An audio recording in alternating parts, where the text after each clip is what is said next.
Hello, ഇന്നൊരു pencil പോർട്രേറ്റിൻ്റെ order വന്ന ദിവസമായിരുന്നു.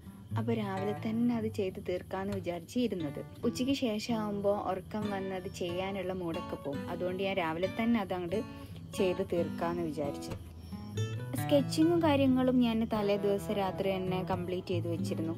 പിന്നെ നമുക്ക് ഷെയ്ഡിങ് മാത്രമേ ചെയ്ത് തീർക്കാനുണ്ടായിരുന്നുള്ളൂ. ഞാൻ എപ്പോഴും ചാർക്കോൾ പൗഡർ യൂസ് ചെയ്തിട്ടാണ് ആദ്യം ഷെയ്ഡിങ് മാർക്ക് ചെയ്യൽ. എന്നിട്ട് അതിൻ്റെ മുകളിൽ പെൻസിൽ വെച്ചിട്ട് ഓരോ ഷെയ്ഡ് കൊടുത്ത് അതിൻ്റെ ലൈറ്റും ഡാർക്കും ഒക്കെ ആഡ് ചെയ്തിട്ട് കംപ്ലീറ്റ് ചെയ്യുകയാണ് ചെയ്യാറ്. നമ്മൾ ഡ്രോയിങ്ങും പിക്ചറൊക്കെ വരയ്ക്കുന്ന സമയത്തും അല്ലെങ്കിൽ ഷെയ്ഡ് ചെയ്യുന്ന സമയത്തൊക്കെ ഒരു പേപ്പർ എടുത്തിട്ട് നമ്മുടെ കൈയിൻ്റെ താഴെ വെക്കുന്നത് നല്ലതാട്ടോ. അത് പിക്ചർ നല്ല നീറ്റായിട്ട് കിട്ടാൻ വേണ്ടിയിട്ട് സഹായിക്കും. ഞാൻ എപ്പോഴും തിക്ക് ഹെയർ ഉള്ള ബ്രഷ് യൂസ് ചെയ്തിട്ടാണ് ഈ ചാർക്കോൾ പൗഡർ പിക്ചറിൽ ആഡ് ചെയ്ത് കൊടുക്കാറ്. അപ്പം നമുക്ക് നല്ല നീറ്റായിട്ട് ആ ഒരു ചാർക്കോൾ പൗഡർ നമുക്ക് ആ ഒരു പിക്ചറിൽ അപ്ലൈ ചെയ്യാൻ സാധിക്കും.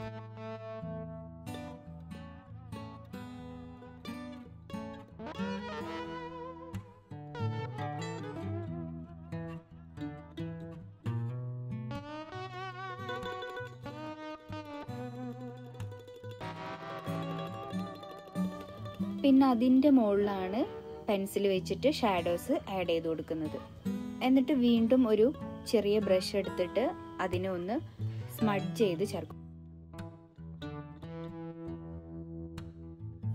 പിന്നെ ഈ പിക്ചറിൻ്റെ ഏകദേശം ഭാഗം ഞാൻ കംപ്ലീറ്റ് ചെയ്തു. ഇനി ഇതിൻ്റെ ബാക്ക്ഗ്രൗണ്ടാണ് ചെയ്യാനുള്ളത്. അത് ചാർക്കോൾ പൗഡറിനെ കോട്ടൺ കൊണ്ട് ബ്ലെൻഡ് ചെയ്ത് ചേർക്കും.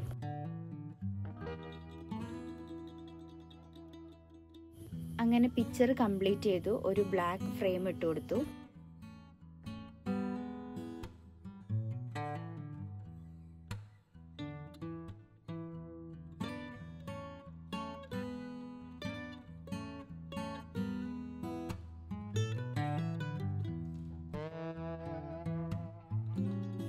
അപ്പോൾ നമ്മുടെ പോർട്രേറ്റിൻ്റെ ഒരു മിനി വ്ളോഗ് ഇവിടെ തീരുകയാണ്. അടുത്ത ഒരു പുതിയ വീഡിയോ ആയിട്ട് നമുക്കിനി കാണാം.